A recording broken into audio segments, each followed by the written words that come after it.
దేవునికి మహిమ కలుగును గాక. కూడొచ్చిన మీ అందరికీ ప్రత్యేకమైన వందనాలు పేరు పేరున తెలియజేస్తున్నాను. దేవుడు నాకు అనుగ్రహించిన ఈ ధన్యతను బట్టి స్తుతిస్తూ దేవుని సన్నిధిలో మనమందరం దేవుని యొక్క వాక్యాన్ని ధ్యానం చేసుకుంటున్నాం. అలాగే ఇక్కడ కూడి ఉన్న మీ అందరికీ దేవుడు ఆరోగ్యం ఇచ్చి ఆదరించి బలపరిచి భద్రపరిచి క్షేమాన్నిచ్చి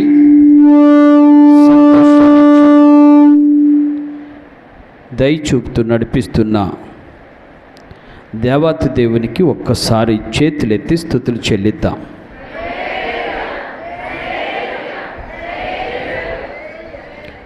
ఇక ఉదయకాల సమయంలో మీకు ఒక విషయాన్ని తెలియపరచాలని ఆశపడుతున్నాను.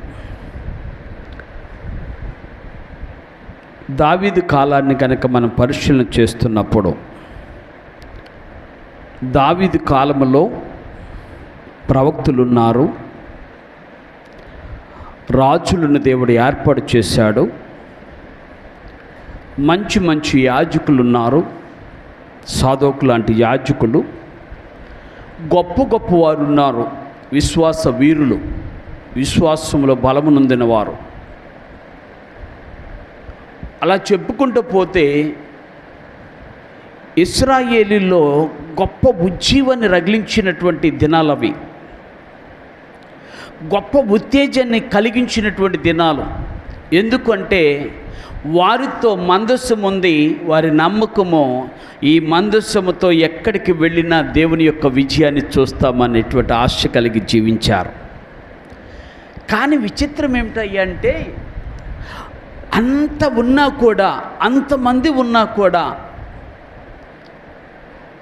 దావీదు యొక్క ఆత్మఘోష ఏంటంటే, ఒక్కసారి వచ్చిన చదువుతాను. 12వ కీర్తనలో మనం చదివిన మార్గంలో ఒక మాట చదువుతాను, జాగ్రత్తగా ఆలోచించేద్దాం. దావీదు యొక్క అంతరంగంలో వేదన ఏమిటంటే, ఆయన అంటాడు, యెహోవా నన్ను రక్షించుము, భక్తి గలవారు లేకపోయిరి, విశ్వాసులు నరుల్లో ఉండకుండా గతించిపోయిరి. ఎవరట? మొదటి, భక్తి కలవారు లేకపోయిరి. రెండో మాట, విశ్వాసులు నరుల్లో నుండి గతించిపోయారు. అంటే మీ మాటలో చెప్పాలంటే అంతమంది ఉన్నా కూడా మానవుడు భక్తిహీనుడిగానే బ్రతుకుతున్నాడు. మానవుడు విశ్వాసంలో దిగజారి పోతున్నాడు. ఈరోజు నేను ఎందుకు ఈ విషయం చెప్తున్నానంటే, నువ్వు దేవుని మందిరంలో ఉన్నప్పుడు, నువ్వు దేవుని మందిరానికి వచ్చినప్పుడు, నీవు దేవునితో గడుపుతున్న సమయాలను దృష్టిలో పెట్టుకున్నప్పుడు, నువ్వు దేవుని కోసం చేస్తున్న పనిని నువ్వు దృష్టిలో పెట్టుకున్నప్పుడు, దేవుడు మాట్లాడుతున్న మాట ఏంటంటే, ప్రతి పనికి దేవుడు ప్రతిఫలాన్ని అనుగ్రహిస్తాడు. నీ సమయాన్ని లెక్క కడతాడు, నీ శక్తిని లెక్క కడతాడు, నీ వినియోగించిన శక్తిని. నీ దేవుడు నీకు ఏమి చేయాలో, ఏమైతే నువ్వు దేవుని కొరకు చేస్తున్నావో దాన్నన్నిటిని లెక్క కట్టి దేవుడు నీకు ప్రతిఫలాన్ని ఇస్తాడు. అందుకే నీకు ఉదయకాల సమయంలో ఒక్క వచనాన్ని మీకు చదివి వినిపించాలని ఆశపడుతున్నాను. కొరింథీయులకు రాసిన పత్రిక, మొదటి పత్రిక 3వ అధ్యాయము. కొరింథీయులకు రాసిన మొదటి పత్రిక 3వ అధ్యాయము 8వ వచనం చదువుతున్నాను, జాగ్రత్తగా ఆలోచించేద్దాం.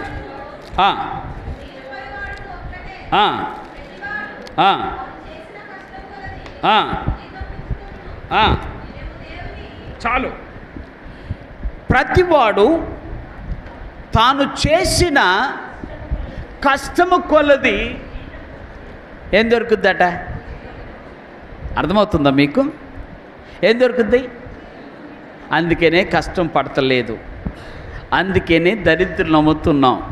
నేను మాట్లాడుతుంది ఆర్థిక దరిద్రాన్ని గురించి కాదు, ఆత్మీయ దరిద్రాన్ని గురించి మాట్లాడుతున్నాను. కష్టపడుతున్నారు కానీ ఏం పొందలేకపోతున్నారు. దేవుడు అంటున్నాడు, నువ్వు కష్టపడితే, నువ్వు దేవుని కొరకు కష్టపడితే, దేవుని సన్నిధిలో కష్టపడితే, నీ సమయాన్ని హెచ్చిస్తే, అర్థమవుతుందండి? నువ్వు ఏం చేసినా దేవుని సన్నిధిలో అది నీకు దేవుడు లెక్క కట్టి జీతం ఇస్తాడట. ఆమెను చెప్దాం. నీ దేవుడు అంత యథార్థవంతుడు, నీ దేవుడు అంత న్యాయవంతుడు, నీ దేవుడు అంత పరిశుద్ధుడు. అన్ని విషయాల్లో నీకు లెక్క కట్టి నీకు రావాల్సిన జీతాన్ని అనుగ్రహించగలిగిన ఏకైక దేవుడు. ఆ దేవుణ్ణి ఆరాధించే మనము ఈ రోజున ఎలా ఉండాలో, ఏం చేయాలో అనే ఒక విషయాన్ని గురించి మీతో మాట్లాడాలని ఆశపడుతున్నాను. మీకు అందరికీ తెలిసినటువంటి ఒక భక్తుడిని పరిచయం చేస్తున్నాను. బహుశా నాకు తెలియదయ్యా అంటే నేను చెప్పలేను, నేను వినలేదయ్యా అంటే నేను చెప్పలేను. ఎందుకంటే ఈ భక్తుడు చాలామందికి తెలియని వాడై ఉన్నాడు. బైబిల్లో లేనివాడు మాత్రం కాదు. బైబిల్ కాకుండా నేను ఇంకా వేరేది నేను చెప్పట్లేదు. ఈ వ్యక్తి పేరు ఏం పేరు అంటే హేమాన్. హామాను కాదు, ఏమాన్ హేమాన్. ఎప్పుడన్నా విన్నారా హేమాను గురించి? జాగ్రత్తగా ఆలోచించాలి. హేమాను గురించి నేను చాలా విషయాలు చెప్పాలని ఆశపడుతున్నాను, కానీ సమయాన్ని దృష్టిలో పెట్టుకొని కనీసం 3 విషయాలు మీకు చెప్పాలని ఆశపడుతున్నాను. హేమాను మంచి విశ్వాసి. ఏంటండి? ఎందుకంటే బైబిల్లో అతనికి పేరే ఉన్న లక్షణం ఏమిటంటే, పేరుకున్న అర్థం ఏమిటంటే నమ్మకస్తుడు అని అర్థము. మంచి నమ్మకస్తుడు. ఎవరు? హేమాన్. ఓకే. ఎంత నమ్మకస్తుడంటే అతను దేవుని విషయాల్లో ఎంత నమ్మకంగా ఉన్నాడో అనేక విషయాల్లో బైబిల్ స్పష్టంగా మాట్లాడుతూ చెప్తున్నటువంటి విషయాలు. నమ్మకమైన వాడు. నువ్వు నమ్మకమైన వాడవైతే దేవుడు నీ నమ్మకానికి తగిన ప్రతిఫలాన్ని అనుగ్రహిస్తాడు.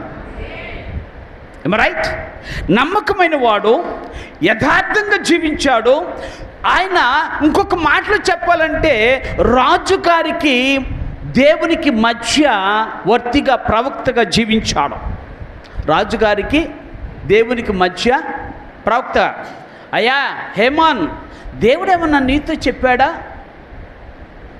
దేవుడు ఈ రాజ్యాన్ని గురించి నీతో ఏమన్నా మాట్లాడాడని రాజు అడిగితే వెంటనే హేమాన్ అంటాడట, నేను ఒక్కసారి దేవుని దగ్గరికి వెళ్ళి మాట్లాడొస్తాను అనేవాడట. అందుకని దేవుని దగ్గరికి వెళ్ళి దేవునితో మాట్లాడి, అంటే దేవుని దగ్గర కంటే మళ్ళీ వేరే విధంగా అనుకోవద్దు. దేవుని మందిరములో దేవుడు ఉన్నాడు. దేవుని మందిరములో, పరిశుద్ధ ఆలయంలో దేవుని యొక్క సన్నిధి ఉంది. దేవుని యొక్క అతి పరిశుద్ధ స్థలమైనటువంటి ఆ ఆలయంలో దేవుని మందస్సం ఉంది. ఆ మందస్సము దగ్గర సాగిలపడి అడిగేవాడట హేమాను. ఏమని అంటే, అయ్యా రాజుగారికి నేనేమన్నా చెప్పమంటావా అని అడిగేవాడట. రాజుగారేమో హేమాన్ దగ్గరకు వస్తే హేమాన్ ఏమో దేవుని దగ్గరికి వెళ్ళి అడిగేవాడు. దేవుడు బయలుపరిచిన దాన్ని ఉన్నది ఉన్నట్టుగా రాజుగారి దగ్గరకు వచ్చి, రాజా దేవుడు నాతో మాట్లాడాడు, ఇప్పుడు నాతో చెప్పిన మాట ఏంటో చెప్పనా?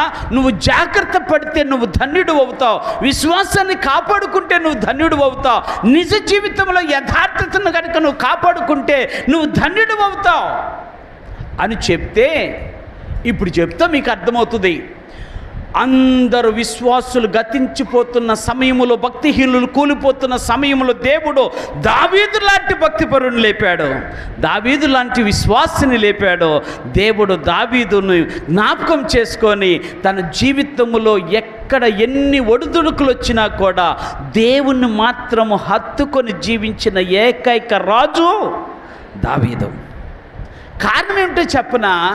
దావీదు దేవుని యొక్క బిడ్డల మాట, దేవుని యొక్క ప్రవక్తల మాట అనగా హేమాను మాటను నమ్మి తన జీవితంలో గొప్ప గొప్ప కార్యాలు చేసుకోవడానికి ఇష్టపడ్డాడు, దేవునికి దగ్గరగా ఉండటానికి ఇష్టపడ్డాడు, దేవుని యందు విశ్వాసం ఉంచాడో దేవుడు అంటున్నాడు ఈరోజు నీ ఉదయకాల సమయంలో నువ్వు చూపిన విశ్వాసానికి తగిన ప్రతిఫలాన్ని నేను ఇస్తాను అన్నాడు. దేవుని స్తోత్రాలు.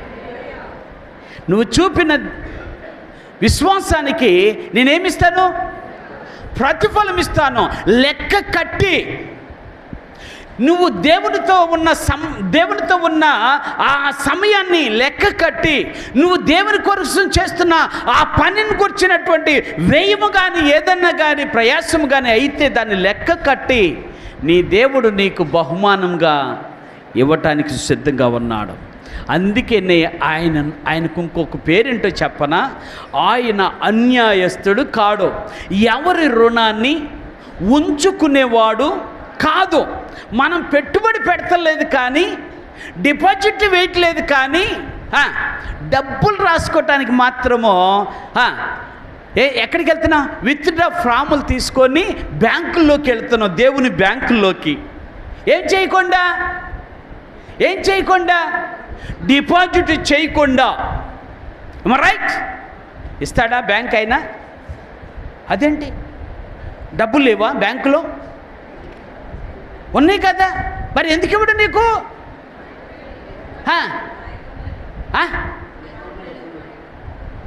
మీ అకౌంట్లో డబ్బులు లేవు, సారీ, ఏమనుకోవద్దు, మీ అకౌంట్లో డబ్బులన్నీ ఖాళీ అయిపోయాయి. మరలా మీరు డిపాజిట్ చేసిన ఎడల మీ అకౌంట్లో సొమ్ము మరలా తీసుకోవటానికి అవకాశం ఉంటుంది అని చెప్తారు. ఏమ రైట్? మనం కూడా అంతే. దేవుని దగ్గర కూడా, దేవుని సన్నిధిలో కూడా, దేవుని విషయాల్లో కూడా మనం ఏం చేస్తున్నామంటే డిపాజిట్ చేయకుండానే విత్డ్రా ఫామ్స్ తీసుకొని బ్యాంకు దగ్గరికి వెళ్ళి, దేవా నాకు ఎందుకు ఇవ్వవు, నాకెందుకు ఇవ్వవు అని చెప్పి అడుగుతుంటే దేవుడు నవ్వుకుంటూ అంటున్నాడు, ఇప్పుడన్నా చెప్తున్నాను కదా, కొంచెమన్నా డిపాజిట్ చేసుకో, దానికి నేను చక్ర వడ్డీ ఇస్తా, దానికంటే ఎక్కువ ఇస్తా. రైట్? ఇవ్వడా? బ్యాంక్ కూడా ఇస్తాడండి నువ్వు దాచుకున్న డబ్బులకు వడ్డీ. బ్యాంక్ కూడా ఇస్తాడండి నువ్వు దాచుకున్న డబ్బుల యొక్క సమయాన్ని బట్టి వడ్డీ. అంతకంటే నమ్మకమైన వాడు నా Yesayya. Is the great banker of the world. ప్రపంచ బ్యాంకుల కంటే మహా గొప్ప బ్యాంక్ ఎక్కడుందో తెలుసా? యేసయ్య ఖజానా ఎంత గొప్పదో. యేసయ్య ఖజానాలో తీసే కొద్దిగా వస్తూ ఉంటాయి, అర్థమవుతుందా? కానీ విషయం ఏంటయ్యా అంటే నువ్వు ఒక్కసారన్నా డిపాజిట్ చేసుకోవాలి. ఎక్కడ? దేవుని యొక్క సన్నిధిలో, దేవుని యొక్క బిడ్డగా నువ్వు డిపాజిట్ చేసుకుంటే దేవుడు తప్పనిసరిగా నీ డిపాజిట్నకు తగిన ప్రతిఫలాన్ని దేవుడు ఇస్తాడు. ఆమేన్ చెప్దాం. హేమాను ఎంత విశ్వాసం కలిగిన వాడో దేవుని దగ్గర డిపాజిట్ చేసుకోవడం అలవాటు చేసుకున్నాడు. దేవుని దగ్గర డిపాజిట్ చేసుకోవడం అలవాటు చేసుకున్నాడు. తన విశ్వాసాన్ని డిపాజిట్ చేశాడు, తన యథార్థతను డిపాజిట్ చేశాడు, తనతో దేవునికి ఉన్న సంబంధాన్ని డిపాజిట్ చేశాడు. తను దేవుని కొరకు చేస్తున్న పనులన్నిటినీ ఎక్కడ దాచాడు? అర్థమవుతుందా? ఎక్కడ దాచాడు? అందుకే చెప్తా, ఇక్కడైతే చిమ్మెటయ్యు తుప్పును పట్టును, పరలోకంలో మాత్రం చీమకే తావులేదు. ఎవరికి? బొద్దింకలు రావు. ఎక్కడ? అర్థమవుతుందా? ఎలికలకు చోటు లేదు. ఎక్కడ? పరలోకంలో. అర్థమైందా? దొంగలు అసలు ఉండరు. ఎక్కడ?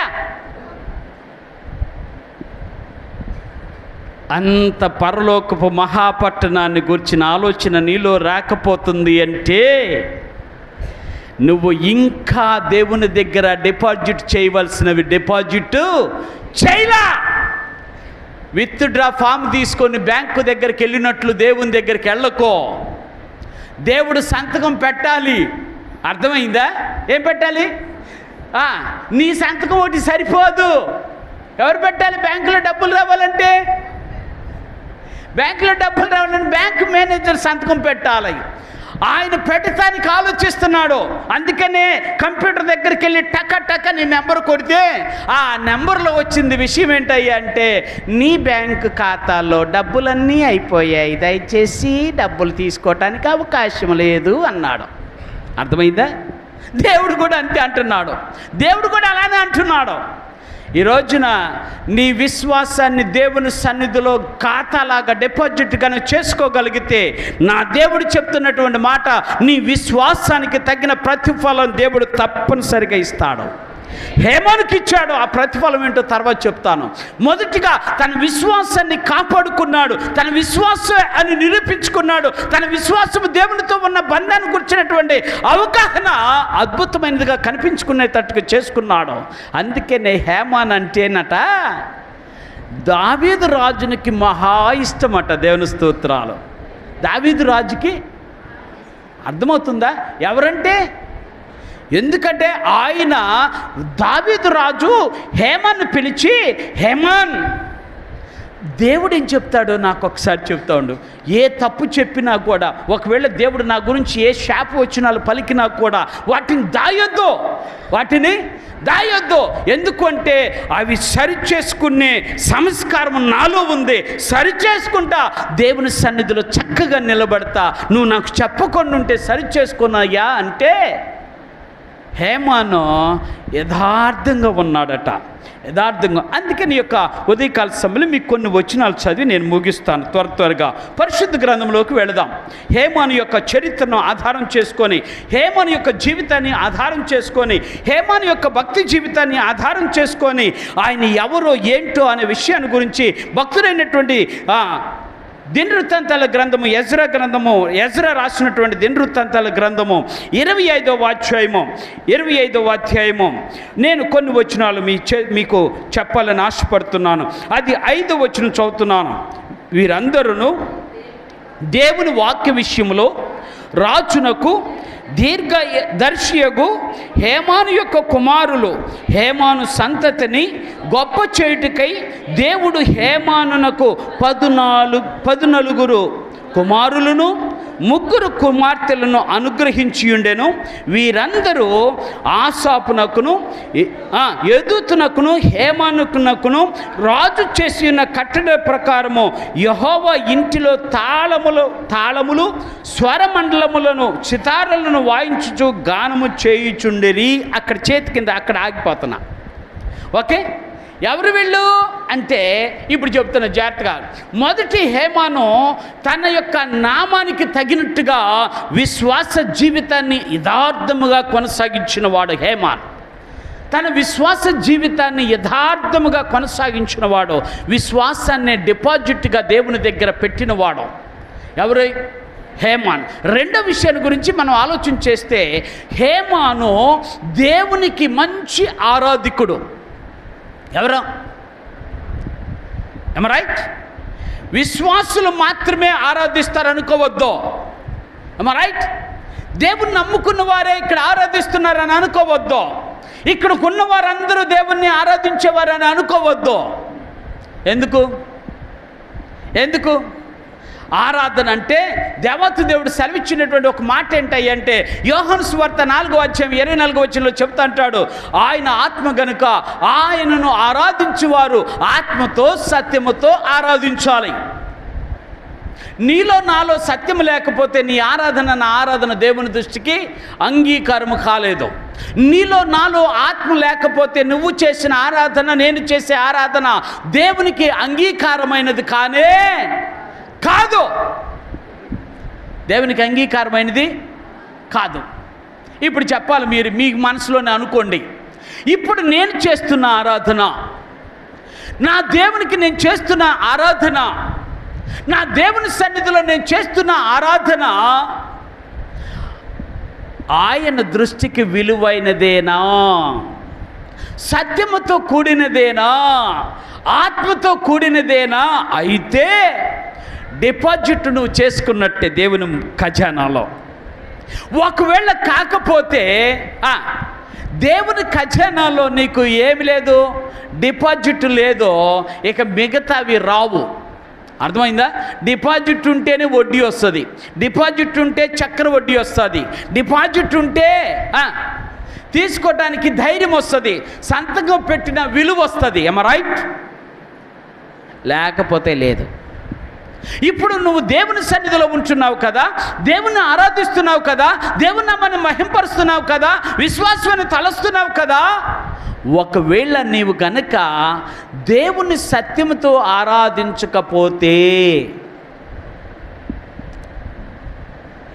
నువ్వు దేవుని దగ్గర ఏ డిపాజిట్ చేయలేదు, ఏ డిపాజిట్ చేయలేదు. మరేం చేద్దాం? సత్యంతో ఆరాధించాలి. ఇక్కడ మీరు జాగ్రత్తగా ఆలోచించండి. ఈయన హేమాను ఎవరో కాదు, ఈయన గురించి పెద్దగా ఆలోచించాల్సిన అవసరం లేదు. ఈయన ఎవరై అంటే లేవి గోత్రికుడు, సమూయేలు గారి మనవడు. నాకు ఇక్కడ కూడా భలే ఆశ్చర్యం వేసింది. ఆయన గురించి స్టడీ చేస్తుంటే సమూయేలు గారి కొడుకులు ఎలాంటి వారు బైబిల్లో చెప్పిన మాట ఏంటో చెప్పనా? అయ్యా, నీ కొడుకులు అన్యాయస్తులు, నీ కొడుకులు యథార్థతను విడిచిపెట్ట. నీలా కాదు వాళ్ళు. ఎవరిలాగా? సమూయేలులాగా కాదు వాళ్ళు. నీలా కాదయ్యా బాబో, వాళ్ళు మహాభయంకరులు అన్నారు. వారిలో నుంచి వచ్చిన వాడు హేమాను. దేవుని స్తోత్రం. నేను అనుకుంటాను, నేను చదివినప్పుడు నాకు అనిపించింది, హేమాను తన తాత అయిన సమూయేలు నడిచినట్టుగా నడిచుంటాడు, సమూయేలు యొక్క విధానంలో నడిచుంటాడు. ఎందుకు ఈ విషయం చెప్తున్నానంటే, ఇక్కడ తాతయ్యలు, అమ్మమ్మలు చాలామంది, నాయనమ్మలు చాలామంది ఉన్నారు కదా. ఇప్పుడు నువ్వు అర్థం చేసుకోవాల్సింది ఏంటో తెలుసా? నా మనవని ఎలా పెంచాలో ప్రభువా, నా బిడ్డను ఎలా పెంచాలో, నా బిడ్డల్ని ఎలా పెంచుకుంటే నా బిడ్డలు దేవుని ఖజానాలో డిపాజిట్లు వేస్తారో. ఏమేస్తారు? డిపాజిట్ వేసుకుంటారో, డబ్బులు దాచుకుంటారో. అలాగ పెంచే భాగ్యాన్ని నాకు దాయిచ్చేయని ప్రార్థించాలి. అలా ప్రార్థిస్తే దేవుడు చెప్తున్నటువంటి మాట, నీవు తప్పనిసరిగా నీ దేవుడు నీకు తగిన ప్రతిఫలాన్ని ఇస్తాడు. ఆమేన్ చెప్దాం. నువ్వు గనక జాగ్రత్త పడకపోతే, నువ్వు గనక ఆలోచన చేయకపోతే నువ్వు పొందుకోలేవు. అందుకని మహాదేవుడు ఆయన మంచి ఆరాధకుడిగా చేయటానికి కారణం ఏంటో తెలుసా? ఆయన అన్ని విషయాల్లో ఎంత నమ్మకంగా ఉన్నాడంటే, ఆయన పని ఏమిటంటే, ఎవరైతే సితారా వాయిస్తారో, ఎవరైతే తాళాలు వాయిస్తారో, ఎవరైతే భజన చేస్తారో, ఎవరైతే వారందరికీ అధిపతిగా ఉన్నాడో. అర్థమవుతుందా? ఎవరు? హేమాన్. మర్చిపోద్ది మాట. హేమాన్. ఏ మ్యాన్ అనుకున్నావు అనుకుంటే హేమాన్ అనుకో, అంతే. ఓ మ్యాన్ అన్నప్పుడు దగ్గర నువ్వు హేమాన్ అనుకో. హేమాను అంత యథార్థమైన ఆరాధికుడిగా దేవుని ఎదుట కనపడ్డాడు. ఆమేన్ చెప్దాం. ఎవరు ఎదుట? మనుషుల ఎదుట కాదు, దేవుని ఎదుట కనపడ్డాడు. ఎవరు? హేమాన్. ఆరాధికుడట. తన జీవితంలో ఒకటే ఆలోచన. ఆయన గేటు దగ్గర నుంచి మొదలేసిన, ఇంటి దగ్గర నుంచి మొదలేసిన దేవుణ్ణి ఆరాధిస్తూ వెళ్ళేటువంటి ఆ మంచి మనసు ఎవరికి ఉందట? అందుకే నేను అప్పుడప్పుడు చెప్తా, ఇంటి దగ్గర నుంచి ఇంటికి మందిరానికి వచ్చేటప్పుడు, అమ్మ ఏమనుకో, మాకు ఒక చిన్న ప్రశ్న వేస్తాను, నువ్వు ఏమనుకొని దేవుని మందిరానికి వచ్చావు అంటే, ఏమనుకున్నానయ్యా, ఏమనుకోలే. ఏమనుకొని వచ్చావు అంటే, ఏమనుకుంటాను నేను, ఏమనుకోలే అంటే ఇప్పుడు ఏమైంది? నువ్వు దేవుని మందిరానికి వస్తున్నావు కానీ నువ్వు ఏమీ అనుకోకుండా వస్తే ఏం కుదురుద్ది? నేనైతే ఏమనుకొని వస్తాను తెలుసా? దేవా, నేను సేవకుండే కానీ నీ మాటకు లోబడితే నేను ధన్యుణ్ణి అవుతాను. నాతో మాట్లాడు. ఎవరితో? నాతో మాట్లాడు. దేవా, నీ మందిరంలో కూర్చున్నప్పుడు నేను ఎవరినని చూపించాలి అంటే, నేను నిన్ను నమ్ముకున్న బిడ్డను, నీ రక్తంలో కడుగుబడిన బిడ్డను, ఆ విధంగా నా ప్రవర్తన ఉండటానికి సహాయం చేయి. ఏమి అనుకోరు ఇటువంటి? దేవా, నాతో మాట్లాడయ్యా అంటావా? అన్నప్పుడు, దేవా, నేను నీతో మాట్లాడే భాగ్యాన్ని కూడా నాకు దయచే అంటే, 2 కలిసి అయ్యంటే డిపాజిట్ అధికమైపోద్ది. ఆమెను చెబుదాం. రైట్? అందుకని దేవుడు మాట్లాడుతున్న మాట, హేమాను అంత మంచి ఆరాధికుడు, దేవునికి ఇష్టమైన రీతిలో, దేవుడు ఆశించిన రీతిలో, దేవుడు ఆలోచించిన రీతిలో, దేవుని మాట ప్రకారంగా ఉన్నటువంటి ఆరాధన విధానాలను గుర్చినటువంటి విషయంలో హేమాను దేవుని దృష్టికి అనుకూలమైన వాడు, అలాగే రాజు దృష్టికి మహానుకూలుడైన వాడు. ఎవరి దృష్టికి? అందుకనే దేవుడు చెప్పాడు. దేవుడు ఏమని చెప్పాడు తెలుసా? మీరే అంటారుగా, ఏమనంటే, అన్నో దేవుని దయతో పాటు మనుషుల దయ కూడా కావాలి కన్నా అంటారా? అంటారు కదా. మనుషుల దయ లేకుండా ఉంటే బ్రతుకుతావేమో తెలియదు, కానీ నేను దేవుని దయ లేకుండా ఉంటే నువ్వు బ్రతకలేవు అని చెప్తున్నా. ఇప్పుడు ఎవరిది ఎక్కువ కావాలి అంటే, అక్కడ ఒక 2 లక్షలు డిపాజిట్ చేస్తే ఇక్కడ కనీసం 1 లక్షని డిపాజిట్ చేసుకోవాలి. ఎవరి దగ్గర అంటే, మళ్ళీ మీరు దండం పెడతా అప్పు ఇమ్మని చెప్పట్లేదు అమ్మో. ఏమని? అప్పు ఇయ్యొచ్చుగా, ఉన్నాయిగా డబ్బులు, ఏం చేసుకుంటావు? ఏమైనా పిల్లలు పెడతాయా? అప్పు ఇచ్చినప్పుడు నేను వడ్డీ ఇస్తాగా, తర్వాత అందుకని ఒక పెద్ద ఆయన నాతో చెప్పిన మాట చెప్తా. అయ్యగారు, ఏమనుకో, మాకు ఒక విషయం చెప్తాను అన్నాడు. ఏంటన్నా? అయ్యా, అప్పిచ్చేదాకే మన చుట్టూ తిరుగుతారయ్యా, అప్పిచ్చిన తర్వాత వాళ్ళ చుట్టూ తిరగాలయ్యా, నాకేం వయసు అయిపోయింది అయ్యా, నేనేం తిరగనయ్యా అన్నాడు ఒక ఆయన రోడ్డు మీద. ఇక్కడే అర్థమవుతుందా ఎందుకు విషయం చెప్తున్నంటే, మానవుడు ఆశించినది దేవుని దగ్గర డిపాజిట్ చేసుకోలేకపోతున్నాడు. అదే నా బాధ. దేవుని దగ్గర డిపాజిట్ చేసుకోలేకపోతున్నాడు. మానవుడు ఏదో ఆశిస్తున్నాడు, ఏదో ఆలోచిస్తున్నాడు, కానీ దేవుని దగ్గర డిపాజిట్ చేసుకుంటే దేవుడు అంటాడు, నీ రుణమును నేను ఎన్నడూను నా దగ్గర ఉంచుకోను, దానికి తగిన ప్రతిఫలాన్ని నేను మీకు అనుగ్రహిస్తా. హేమాను తన విశ్వాసాన్ని డిపాజిట్ చేసుకొని తన యథార్థమైనటువంటి ఆరాధన హృదయాన్ని దేవుని దగ్గర డిపాజిట్ చేసుకున్నాడు. ఆమెను చెప్దాం. ఏం చేసుకున్నాడు? దేవుని దగ్గర ఆరాధన హృదయం. అందుకనే ఆత్మతో సత్యంతో ఆరాధించడం.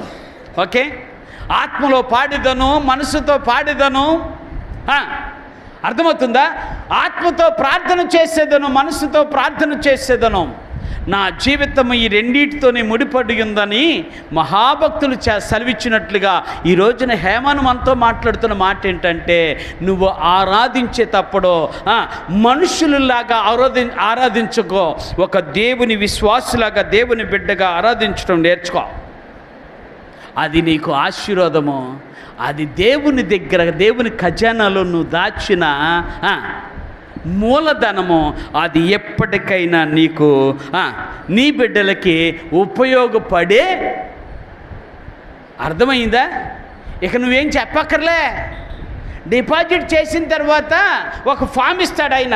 ఎవరు? బ్యాంక్ అయినా ఒక ఫామ్ ఇచ్చి అంటాడు, అయ్యా, ఒకవేళ ఏదన్నా జరిగితే పాస్టర్ గారు, నీకు ఆ డిపాజిట్ చేసిన డబ్బులు ఉన్నాయి కదా, అది మీ వాళ్ళకి చెందటానికి ఎవరి పేరుని పెట్టమంటావు? నామినీ అని రాసి నామినీ పత్రం ఇస్తాడు. ఇవ్వడా? అంటే మీకేం అర్థమైందో నాకు తెలియదు, కానీ నేను లేకపోయినా నా భార్య బిడ్డలు నేను మళ్ళీ ఇప్పుడు దయచేసి మీ దండం పెడితే ఎంత దాచేవని అడగొద్దు. అంటే మనుషులం కదా, ఆలోచనలు అలానే ఉంటాయి. ఓకే, దేవుని దగ్గర దాచినది దేవుడు తప్పనిసరిగా తన బిడ్డలకు ఉపయోగిస్తాడు. అందుకే చెప్తా, నా బిడ్డలతో కూడా చెప్తా, నా భార్యతో చెప్తా, అమ్మా ఒకవేళ నేను వెళ్ళిపోయినా నా దేవుడే నీకు నీ బిడ్డలకి అండగా ఉంటాడు, నీకు నీ బిడ్డలకి తోడుగా ఉంటాడు, నీకు నీ బిడ్డలకి సహాయకుడిగా ఉంటాడు, నీకు నీ బిడ్డలకి ఏది అవసరమో అది అనుగ్రహిస్తాడు. నువ్వు దయచేసి దేవుని దగ్గర డిపాజిట్ చేస్తున్న నామిని నీ పేరు పెట్టే చూసుకో అన్న. దేవుని స్తోత్రాలు. ఎవరి దగ్గర? దేవుని దగ్గర డిపాజిట్ చేస్తున్నా నామిని నీ పేరు చెప్పా. ఇక నువ్వు నీ బిడ్డలను చూసుకోవాల్సిన బాధ్యత దేవుడు నీకే అనుగ్రహించాడు. ఈ రోజున నువ్వు కూడా తల్లిగా, నువ్వు కూడా తండ్రిగా, నువ్వు కూడా బిడ్డగా, నీవు కూడా నీ యొక్క కుటుంబానికి యజమానుడిగా నీవు దేవుని దగ్గర డిపాజిట్ చేసుకున్నావు అంటే అది ఎవరికి ఉపయోగపడుతుంది? నీ తర్వాత నీ బిడ్డలకి, నీ బిడ్డల బిడ్డలకి, నీ బిడ్డల బిడ్డలకి అది తరతరములకు ఆశీర్వాదకరమైన డిపాజిట్గా మిగిలిపోద్ది. దేవుని దగ్గర దాచుకున్నాడు ఏమాను తన డిపాజిట్ని. ఇక మనుషుల దగ్గరతో పని లేదు, మనుషుల బ్యాంకుల దగ్గరికి వెళ్ళాల్సిన పని లేదు. దేవుని దగ్గర మహా గొప్ప బ్యాంకు ఖజానా ఉంది. అక్కడ ఆయన దగ్గర ఖజానా ఉంది అనుకున్నాడు, ఆయన దగ్గర డిపాజిట్ చేసుకున్నాడు. అక్కడ మీరు కనుక జ్ఞాపకం చేసుకుంటే ఆయన ఎలా ఆరాధించాడో అక్కడ చెబుతూ అంటాడు. ఆయన సితారాతోను తాళములు వీరందరూ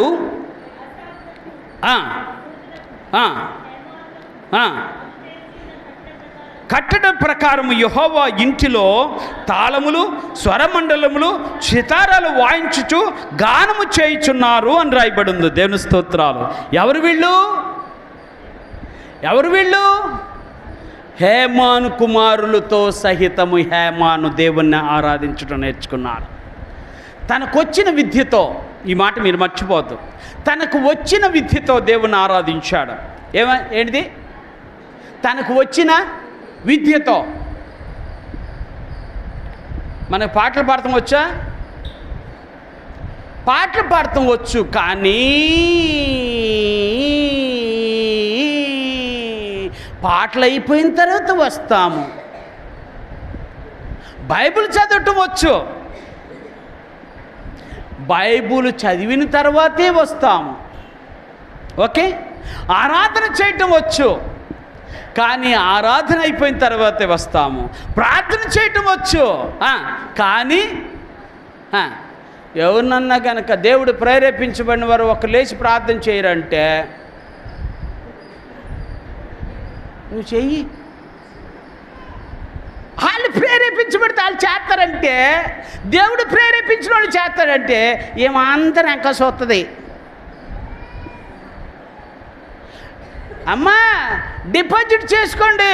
దేవుడిచ్చిన ఆశీర్వాదం, దేవుడిచ్చిన ఆనందము, దేవుడితో గడిపితే అద్భుతమైనటువంటి దేవుని యొక్క ప్రతిఫలం ఉంటుంది. అంటే అందరి వైపు చూసి ఎవరు చేయట్లేదా, నేనే చేస్తాలే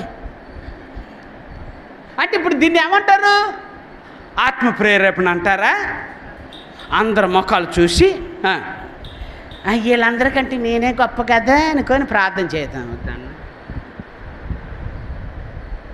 పెట్టాలా వద్దా? ప్రార్థన మంచి, నీవు దేవుని సన్నిధిలో ఉన్నావు అంటే అవకాశం నీకు దేవుడు ఇచ్చాడు అనుకుంటే, అందుకని అప్పుడప్పుడు పేర్లు చెప్పను. అర్థమైందా? ఎందుకని? చూసి ఏమనుకున్న పాస్టర్ గారు నా పేరే చెప్తారు. ఏ పేరు? ఇక్కడున్న వాళ్ళకి మీ పేర్లు, మీకు ఎవరికి పేర్లు తెలియకపోవచ్చో, నేను అందరి పేర్లు చెప్తా వరుస పెట్టి. ఎందుకో తెలుసా? దేవుని దగ్గర డిపాజిట్ చేస్తున్న మిమ్మల్ని అందరినీ, దేవుని దగ్గర డిపాజిట్ చేస్తున్న దేవుడు కార్యాలు చూపించాలని, దేవుడు కార్యాలు చూడాలని. అందుకనే ప్రార్థించమన్నప్పుడు మా ఊర్లోనైతే 3-4 లేస్తారు. ఇక వాళ్ళు నిదానంగా ఒకళ్ళు చేస్తున్నారుగా అనుకో, నిదానంగా ఆమె అంటారు సైలెంట్గా. వీళ్ళు చేసుకుంటానే వెళ్ళిపోద్ది. ఇకేమో మన దగ్గర ఒక్కళ్ళు కూడా మా ఊర్లో సంగతులేమ్మా, ఇక్కడ కాదు, నిజం. పాటలు పాడటానికి మా ఊర్లో పరిగెత్తుకుంటూ వస్తారు. పాటలు పాడటానికి వాళ్ళు మీకంటే నేను ఒక మాట చెప్పిన మీరే బాగుపడతారనిపిస్తుంది. వాళ్ళకి తాళం ఉండదో, రాగం ఉండదో, అర్థమైందా? ఏముండదు, పాటకి తాళం ఉండదు, రాగం ఉండదు, కానీ వాళ్ళు బాగుపడతారు, స్వరాలు ఎత్తి పాడతారు. వాళ్ళకి మైకులు కూడా అక్కర్లే. మా మైకి ఈడేంటి పాస్టర్ గారు పాట పాడతానంటే అంటారు. ఏం కావాలి? మైక్ కావాలి. ప్రార్థన చేయడానికి మైక్ కావాలి, పాట పాడటానికి మైక్ కావాలి. స్వరాలు పెంచండి. అర్థమైందా? నేను చెప్తా. అందుకని అప్పుడప్పుడు మీకు ఈ లేకుండా పాడతాను నేను పాట, నా స్వరమే వినిపిస్తుంది. ఎందుకు? లోపల నుంచి దేవుని ఆరాధించడానికి అవకాశాన్ని వినియోగించుకుంటా. స్వరమెత్తినే పాడన, స్తుతి గీత ఆరాధన. ఓకే, ఏంటిది? స్వరమెత్తి పాడాలి. అందుకని భక్తుడైన పౌలు గారు హెబ్రీలకు రాస్తుంటాడు, జిహ్వఫలములు అని అంటాడు. జిహ్వఫలములు అంటాడు అంటే నోటితో చేసేటువంటి స్తుతి గానము. No music. ఆ రోజులు ఏమున్నాయి? మా చిన్నప్పుడు ఏమున్నాయి? ఉన్నాయా? నా చిన్నప్పుడు ఈ లేవు. ఒకవేళ ఎవరి దగ్గర ఉన్నాయో కూడా నేను చూడలే, ఏ మందిరంలో కూడా నాకు కనిపెడలే. అక్కడ కనిపించే ఏంటో తెలుసా? డమ్ము. ఏంటిది? డ్రమ్ము. ఒక డ్రమ్మే. ఓకే, కానీ మైకులు కూడా ఉండేవి కాదు. మైకులు కూడా ఉండేవాడు కాదు. నిద్రపోయాడు, మంచం మీద పడుకున్నాడు కూడా లేచి వచ్చేవాడు. దేవుని స్తోత్రం. ఎందుకు? వాళ్ళ స్వరమెత్తి పాడుతూ ఉంటే వాళ్ళకి నిద్ర పట్టక అక్కడ ఏదో ఆరాధన, నేను దరిద్రుడు నిద్రపోతే ఏం సుఖమో, ఎందుకంటే డిపాజిట్ చేసుకోవాలి దేవుని దగ్గర అనుకొని దేవుని దగ్గరకు వచ్చేవాళ్ళు చాలామంది ఉన్నారు. అర్థమవుతుందా? అలాంటి ఆరాధికుడు హేమాన్, మంచి విశ్వాసి హేమాన్, మంచి ఆరాధికుడు హేమాన్. రెండో విషయం చెప్తాను, జాగ్రత్తగా ఆలోచించండి. ఆయనకట ఎంతమంది పిల్లలట? మీరు బైబిల్ చదవట్లేదు, చదివిన తర్వాతే చెప్దాం. 14 మంది కుమారులు, 3 కుమార్తెలు. అంటే సుమారుగా 17 మంది ఎక్కడ సేవ చేస్తున్నారు? అబ్బా, దేవుని మందిరంలో. అక్కడ అంటాడు దేవుని ఇల్లు అని రాయబడి ఉంది. రైట్? మీ బైబిల్ అలానే ఉందా? దేవుని యెహోవా ఇంటిలో వారు సేవ చేస్తున్నారు. జాగ్రత్తగా ఆలోచించండి. ఎంతమంది? నేను అనుకున్నాను ఆ తల్లి ఈ 17 మందికి వీళ్ళు ఆరాధన నుంచి రాగానే వండి పెట్టాలి. రైట్? తల్లికి లేదు అవకాశం. తల్లి వస్తానన్నా కూడా లేదు అవకాశం మందిరంలో సేవ చేయటానికి. పవిత్రమైన జనాంగము అనగా, పరిశుద్ధమైన జనాంగం అనగా ఏ కలయిక లేనటువంటి మనుషులుగా ఉండాల్సిన వాళ్ళే. అందుకనే చిన్న పిల్లలు సహితము దేవుణ్ణి సన్నిధిలో సేవ చేయటానికి ఇష్టపడ్డారు. నా ప్రియ దేవుని బిడ్డలారా, అది చేశారు వాళ్ళు. కుటుంబం అంతా కలిసి ఎక్కడ? అయ్యో, ఏంటి నువ్వు కొడుతున్న ప్రార్థనకే? నేను వెళ్తున్నాగా, నువ్వు ఉండా. ఏంటి? ఏందమ్మా ఇది? కుటుంబం అంతా చేసే ఆరాధనమ్మ ఇది. కుటుంబం అంతా కలిసి చేసే ఆరాధనమ్మా ఇది. ఒకరు చేస్తే వచ్చేది డిపాజిట్ కాదు. అర్థమైందా? అందరూ కలిసి చేయాలి ఆరాధన. అందరూ వీళ్ళకి ఎంతమంది ఉన్నారు? పాపం ఆమెకు అవకాశం దొరకలేదేమో అనిపించింది నాకు. లేకపోతే ఆమె కూడా ఎక్కడన్నా ఉందేమో మందిరం బయట. వీళ్ళేం మందిరంలో, యెహోవా మందిరంలో పనిచేస్తున్నారు. ఆమె బహుశా యెహోవా మందిరమునకు వెలుపల ఏమంటారు, ఆ యొక్క వాకిలు ఊడుస్తూ దానికి కలాప చల్లుతూ అర్థమైందా? దానికి కలాప చల్లుతూ ఆమె ఆ పనిలో ఉందేమో అని అనిపించింది. ఒకవేళ ఉంటే ఆమె కూడా కుటుంబం అంతా దేవుని సేవలో ఉన్నారు. దేవుని స్తోత్రాలు. కుటుంబం అంతా దేవుని స్తుతిస్తున్నారు, కుటుంబం అంతా దేవుని ఆరాధిస్తున్నారు, కుటుంబం అంతా కలిసి ప్రార్థన చేస్తుంది, కుటుంబం అంతా దేవుడు వారికి ఇచ్చిన తలాంతుల ప్రకారం వారు ఉపయోగించుకుంటున్నారు. కంజర్లు కొట్టేవాళ్ళు కంజర్లు కొడుతున్నారు, డ్రమ్ములు కొట్టేవారు డ్రమ్ములు కొడుతున్నారు, సితారాలు వాయించారు, తాళాలు కొట్టేవారు తాళాలు కొడుతున్నారు. అర్థమైందా? ఎక్కడ? యెహోవా ఇంటిలో. ఇది యెహోవా ఇల్లు.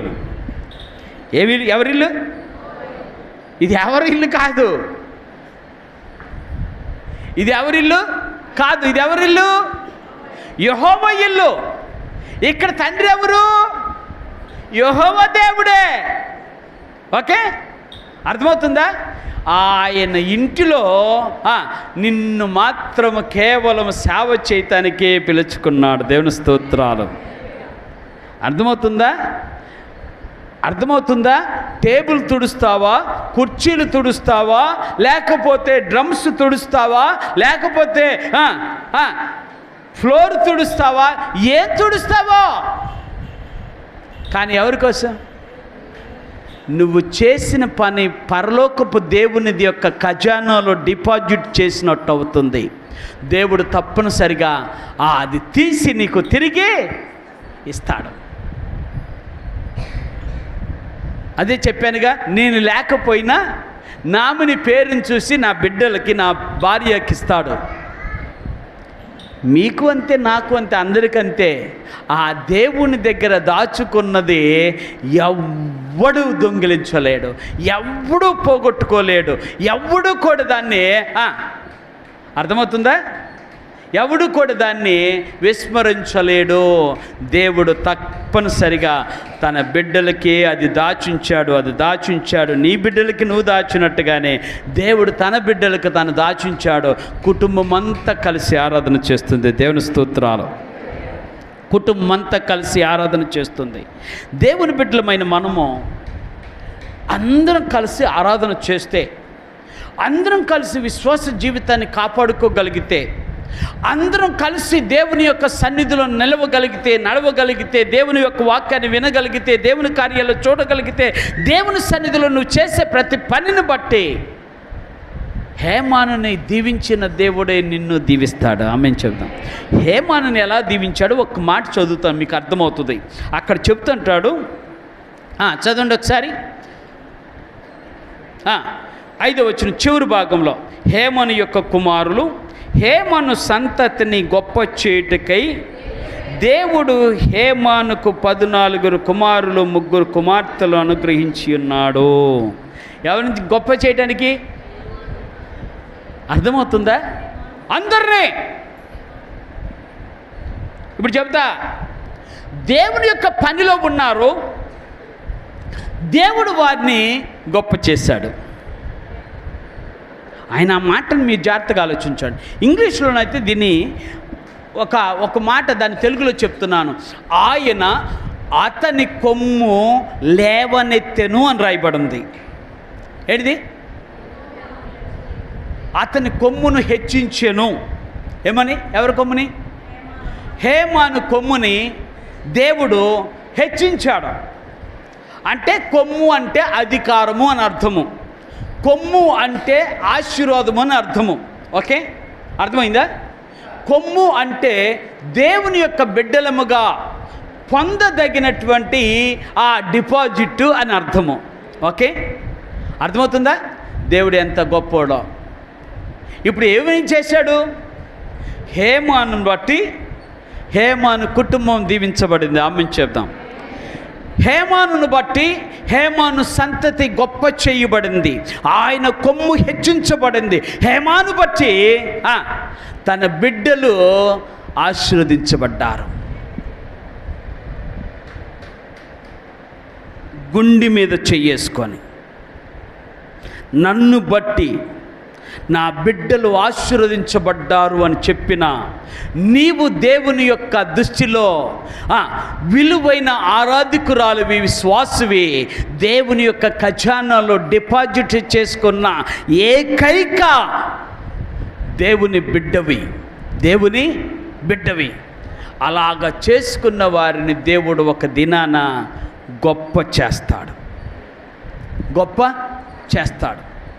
జాగ్రత్తగా ఆలోచించండి. బైబిల్లో చాలామంది దేవుని చేత దీవించబడ్డారు, దేవుని చేత హెచ్చించబడ్డారు, దేవుని చేత స్వస్థపరచబడ్డారు, దేవుని చేత కార్యాలు చూశారు, దేవుని చేత కడుపు నింపుకున్నారు. ఆమేన్ చెప్దాం. దేవుడే చేశాడు కాదా? అన్నీ దేవుడే చేశాడు. కానీ నువ్వేం చేస్తున్నావు, నేనేం చేస్తున్నాను అంటే చీమల దగ్గరికి పోయినా సోమరితనం పోలేదంట. పెద్ద ఆయన ఒక ఆయన చెప్పాడులే. ఎక్కడికి వెళ్ళినా, చీమల దగ్గరికి వెళ్ళినా ఏం పోలే అంటే సోమరేంటి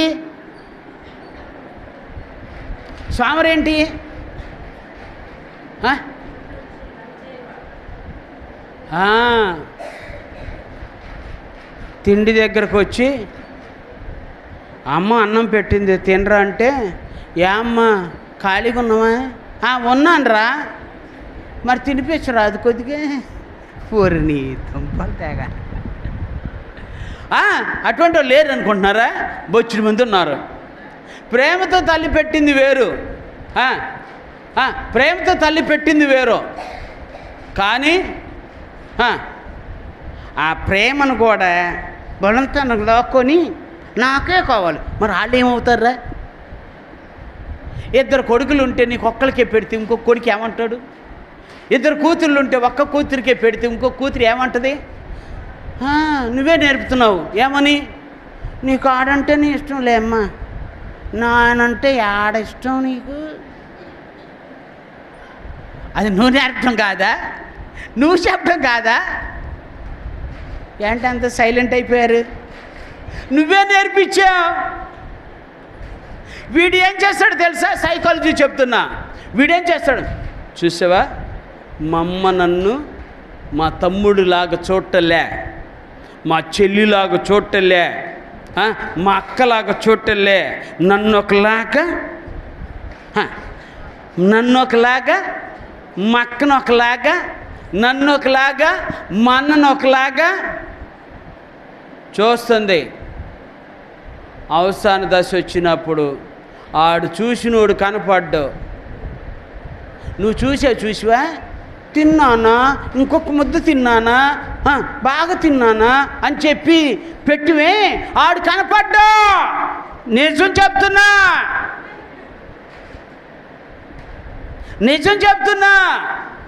ఎందుకో తెలుసా? నీ గారాభమే పెళ్ళం వచ్చిన తర్వాత వాడిని కట్టుకొని దా అంటే వెళ్ళిపోతాడు. ఏంటి? మా ఊర్లో సంగతులేమ్మా, మీ ఊర్లో సంగతి కాదు.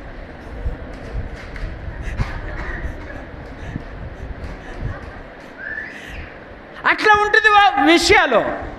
చేతులెత్తి చెప్తున్నా, నీవు చేసిన కార్యమే నీకు అటు తిరిగి ఇటు తిరిగి చివరికి నీ దగ్గరికే వస్తుంది. ఎబ్బే మేము అలాంటి వాళ్ళం కాదయ్యా అంటారా? చూడువా ఉంటాయి. ఎవరన్నా వింటారా ఇటువంటి మాటలు? ఎబ్బే మేము అలాగా బేబీ అంటారే, చివరికి ఆడకాయ చుట్టుకుంటుంది. చూసివా ఎంత మాట అందామే. ఇప్పుడు చూడు, ఆమె గిలగిల కొట్టిపోతుంది. ఎక్కడా? ఆ మంది దాంట్లోనే. ఏంటి? నిజం చెప్తున్నా, లోకంలో ఉన్నది చెప్తున్నా. నేను మిమ్మల్ని తిడుతున్నాను అనుకోవద్దు. లోకంలో ఉన్నది చెప్తున్నా, నిజమని చెప్తున్నా.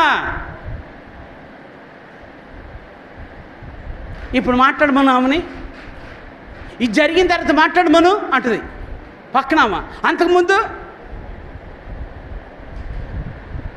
అమ్మా చేతులు ఎత్తి చెప్తున్నా, ఒక విషయం చెప్పనా? మన ఇంట్లోనే మనకి చాలా సమస్యలు ఉంటే వాళ్ళ ఇల్లు ఏంటదంట, వాళ్ళ ఇంటి ఏంది ఆమె ఎలా ఉందంట, నీది చూసుకోమా. ఏం వెళ్ళి అందుకని ఒక పెద్ద ఆయన నాతో చెప్పిన మాట చెప్తున్నా, ఏమండి అందరికి దగ్గరికి వెళ్ళి పలానోళ్ళ ఇంట్లో ఎట్టంటగా అని చెప్తుందండి. 10 మందికి చెప్తుంది. ఆ 10 మంది వచ్చి ఆ పక్క నాకు ఏం గురించి చెప్పారు.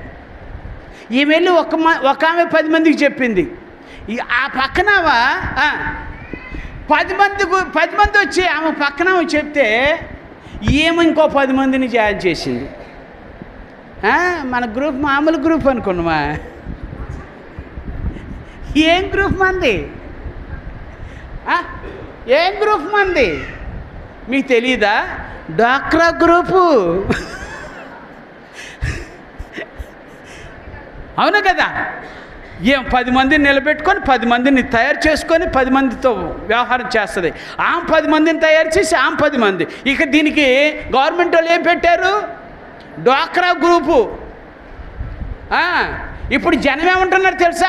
బోక్రా గ్రూపు అంటున్నారు. ఏంటిది కాదా? మీకు తెలీదా? అంటే మా ఊర్లో అంటున్నారులే, అందుకే చెప్తున్నా. చేతులెత్తి చెప్తున్నా, దేవుని బిడ్డలమైన మనము మన కుటుంబాలు దేవుని సన్నిధిలో నిలవటానికి ప్రార్థన చేయాలి. అవసాన దశలోకి వస్తున్నాం, కడవరి కాలంలో బ్రతుకుతున్నాం. కన్నీరు లొలికించే దినాలు ఆసన్నమవుతున్నాయి. కనికరమును కోరుకుందాం, కరుణమైన చెంత చేరుకుందాం, దేవుణ్ణి ఆరాధించుకుందాం, దేవుని దగ్గరే దాచుకుందాం. దేవుడే మన జీవితాలకు ఆశ్రయమై ఉండి ఆయన మనలో విశ్వాసమును కనుగొని మనలను మన కుటుంబాలను దేవుడు దీవించునుగాక. అటు కృప దేవుడు మనకు దయచేయునుగాక. ప్రభు సన్నిధిలో చిన్న ప్రార్థన చేద్దాం. పరిశుద్ధుడు అని తండ్రి, మాతో మాట్లాడిన శ్రేష్టమైన మాటలను బట్టి స్తుతిస్తున్నాం. హేమాను లాంటి జీవితము, హేమాను లాంటి విశ్వాసము, హేమాను లాంటి కుటుంబము దేవా మాకు కావాలి నాయనా. అంతమందిని ఏకతాటి నడిపించి నీ సన్నిధిలో నిలబెట్టి నిన్ను ఆరాధించే బిడ్డలుగా చేసిన ఆ హేమాను నీ బిడ్డగా కొనియాడుతున్నాము ప్రభువా. అలాంటి స్థితి మాకును దాయిచేయండి. అలాంటి ఆరాధకులుగా మమ్మల్ని మార్చండి. అలాంటి కుటుంబ వ్యవస్థలో మేము మార్చబడటానికి సహాయం చేయండి. అలాంటి కుటుంబ వ్యవస్థను తీర్చిదిద్దటానికి సహాయం చేయండి. నిన్ను కలిగిన జీవితం ధన్యము, నీతో ఉన్న జీవితము అద్భుతము, ఆశ్చర్యము. అలాంటి జీవిత విధానములో మా ప్రతి అవసరతను తీర్చండి దేవా. మా కార్యములు జరిగించండి, మా విశ్వాసాన్ని బలపరచండి, నీ సన్నిధిలో నిలబెట్టండి. నీ బిడ్డలముగా బ్రతకటానికి నీ కృపను సమృద్ధిగా దయచేయండి. ఈ ఉదయకాల సమయంలో హేమాను ద్వారా మాతో మాట్లాడిన ప్రతి మాటను బట్టి నీకు స్తోత్రాలు చెల్లిస్తున్నాం. ముందు కాలాల్లో అయా మా జీవితాలను పరిశీలన చేసుకుంటూ, మా జీవితాలను సరిదిద్దుకుంటూ, కుటుంబం అంతా కలిసి అయా నీ దగ్గర డిపాజిట్ చేసుకుంటే అది కుటుంబానికే ఉపయోగమని సెలవిచ్చిన దేవుడవు. ఆ విధంగా మేము కూడా ఉండటానికి సహాయం చేయమని, దీవించమని యేసు నామమున ప్రార్థించి వేడుకుంటున్నాను పరమ తండ్రి, ఆమేన్. పరలోక దేవాతి దేవుడు ప్రభు అని ఇస్తున్న అప్పగింపబడి రాత్రి ఒక రొట్టెని ఎత్తుకొని కృతజ్ఞతాస్తుతులు చెల్లించి